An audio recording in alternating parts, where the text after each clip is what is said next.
Baik pemirsa, diskusi akan kita lanjutkan.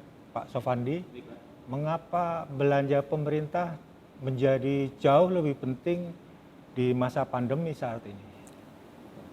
Baik Pak, untuk pertanyaan kedua ini mungkin perlu saya sampaikan dulu bahwa yang kita bahas, kita diskusikan di sini adalah belanja pemerintah pusat yang ada di daerah, terutama di Provinsi Lampung ini. Nah untuk itu kita tahu bahwa belanja APBN 2021 itu total ada sebesar 2.750 triliun. Nah 2.750 triliun ini terdiri dari dua, yaitu belanja pemerintah pusat sebesar 1.954,5 triliun dan transfer ke daerah dan dana desa sebesar 755,5 triliun.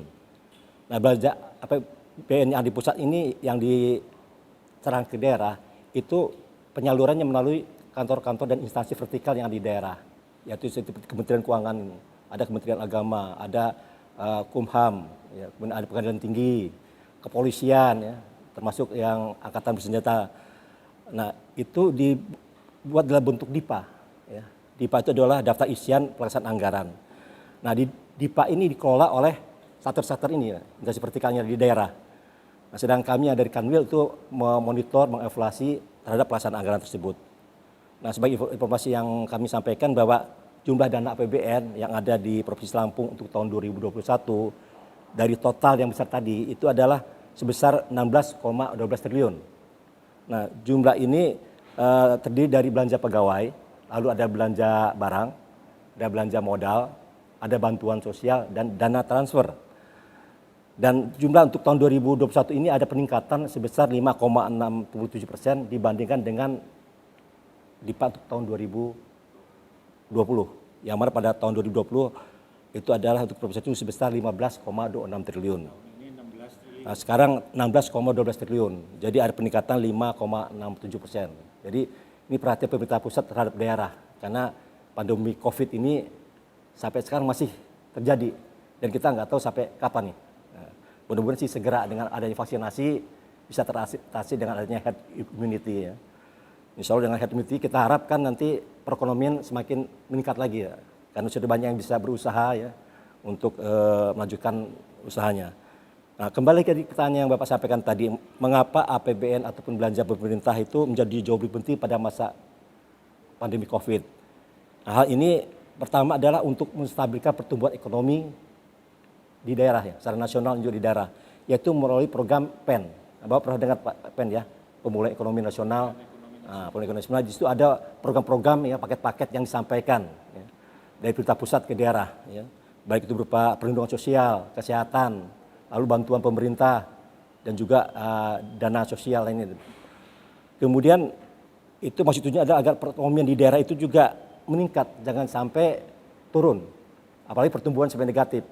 Dan kita harapkan ini meningkat terus karena pada waktu di triwulan 1 dan 2 tahun lalu itu kan memang turun sekali, ya, sampai defisit. Namun di triwulan ketiga tahun 2020 secara nasional sudah bagus dan termasuk Lampung juga termasuk yang bagus di triwulan 3 dan 4. Dan alhamdulillah di triwulan 1 ini juga kondisinya semakin baik. Nanti bisa kita lihat dari performa terkait dengan kinerja anggaran di Provinsi Lampung. Kemudian kita juga tahu bahwa dampak dari pandemi itu adalah banyak kita dari orang kita masyarakat itu yang kehilangan pekerjaan, ya, berhenti atau tidak bisa melanjutkan usahanya. Nah, mereka ini sulit, ya, karena tidak ada dana. Nah, itulah pemerintah hadir di sini memberikan bantuan sosial, bantuan langsung tunai dan juga program-program lain-lainnya. Yang mana dengan adanya bantuan ini pemerintah itu juga dia bisa berlaku sebagai konsumen seperti yang kita sampaikan tadi dan juga bisa memberikan dana kepada masyarakat untuk menjadi modal usaha, sehingga dengan demikian nanti ada multiplier effect, masyarakat yang dapat dana bisa juga belanja, ya, karena ada juga untuk bantuan sosial untuk yang rumah tangga, ya, ada program keluarga harapan PKH yang mana ini kemampuan mereka daya beli ada. Sementara tadi dari segi industri rumah tangga atau produksi ada bantuan modal itu dia bisa bekerja sehingga menghasilkan. Dan juga ada pembeli, sehingga di sini antara permintaan dan penawaran itu sama-sama meningkat. Gitu. Dengan meningkatnya permintaan penawaran ini, ya, daya beli masyarakat meningkat, bisa membeli, itu dana itu akan bergulir terus sehingga efeknya perekonomian akan semakin baik. Intinya mungkin untuk meningkatkan stok uang katakan di masyarakat. Dana bergulir masyarakat ya, dana yang beredar. Ya, itu salah satu diantaranya dengan ada bantuan dari pemerintah pusat ke daerah. Agar uang itu Berputar. terus berputar untuk Dan berkembang untuk meningkatkan daya beli. Daya beli dan juga otomatis mensejahterakan masyarakat. Persoalannya Pak, untuk semester pertama rata-rata serapan anggaran pemerintah itu masih rendah. Belum sesuai dengan harapan. Kira-kira apa penyebabnya nih Pak? Nah, ini faktor penyebabnya, ini banyak faktor Pak. Jadi di semester 1 ini itu faktor penurunan itu adalah karena terutama dari segi pemerintahan juga. Kita bisa lihat dari segi pemerintahan. Pada saat ini pemerintahan masih belum siap ya untuk membelanjakan dana yang ada di awal-awal tahun. Kan di awal-awal tahun itu mereka banyak ya dari instansi pemerintah itu ataupun juga di Pemda itu sibuk menyiapkan laporan pertanggungjawaban terhadap anggaran tahun 2020. Nah, ini kesibukan ini menyita waktu juga. Sementara anggaran itu belum bisa dimanfaatkan karena mereka belum siap untuk memanfaatkan itu. Lalu ada faktor lain lagi yaitu setiap awal tahun itu dari pihak pemerintah daerah maupun instansi vertikalnya di daerah itu harus menyiapkan perangkat untuk melakukan pembelanjaan. Jadi diantaranya dia harus ada seperti penetapan KPA, kuasa pengelola anggaran. Siapa yang jadi kuasa pengelola anggarannya. Kemudian ditentukan juga PPK, pejabat pembuat komitmen. Itu yang harus bertanggung jawab terhadap semua transaksi pengeluaran yang akan terjadi. Kemudian di situ nanti ada juga pejabat pembuat penandatangan SPM, surat pemberitahuan untuk membayar. Itu sarananya. Dan satu hal lagi adalah harus ada bendaharawan yang ditunjuk menjadi bendaharawan. Nah, ini juga sering jadi masalah klasik di daerah karena ada yang mutasi. Ada yang mutasi itu bendaharawan belum siap. Atau ada yang ditunjuk bendaharawan sementara dia sendiri belum punya sertifikat bendahara. Dan bendaharawan yang ditetapkan adalah bendaharawan yang sudah punya sertifikat.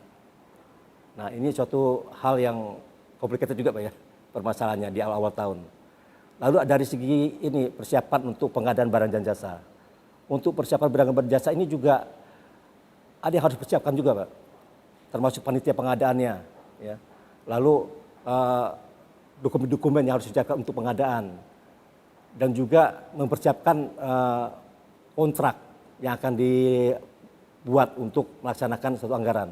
Nah, rangkaian itu terutama yang belanja modal itu rangkaiannya sangat panjang Pak. Sangat panjang di awal tahun. Sehingga di semester 1, terutama di triwulan 1, itu kadang-kadang kontrak itu juga ada yang belum dibuat Pak. Padahal himbauan pemerintah, ya kita tahu bahwa kita ingat tahun lalu untuk APBN itu ditetapkan 27 November. Dan itu 27 November langsung diserahkan ke masing-masing Pemda, ke daerah. Sehingga sebenarnya kita sudah siap itu untuk menyiapkan persiapan untuk melakukan pengadaan. Nah, sebenarnya di akhir tahun segala sesuatu bisa dipersiapkan. Namun ini karena kesibukan masing-masing di tutup tahun, apalagi kayak kemarin ada pilkada, itu tertunda semua tuh Pak. Sampai akhirnya mungkin baru dipersiapkan di awal tahun. Sehingga proses penundaan ini makin lama makin mundur. Gitu. Jadi bisa dikatakan bahwa kenapa sih semester pertama itu serapan anggaran rendah karena kira-kira untuk kelengkapan administrasi baik evaluasi tahun sebelumnya maupun perencanaan tahun berikutnya dan juga penyiapan laporan keuangan. Kami harus hati-hati Pak, tadi saya sampaikan laporan keuangannya akan diperiksa, diaudit oleh BPK. Jangan sampai nanti mereka yang tadinya sudah WTP karena nggak siap ini turun. Nah, itu opininya. Oke, baik Pak Sofandi, menarik sekali penjelasannya. Pemirsa Metro TV Lampung, diskusi akan kita lanjutkan usai jeda berikut ini.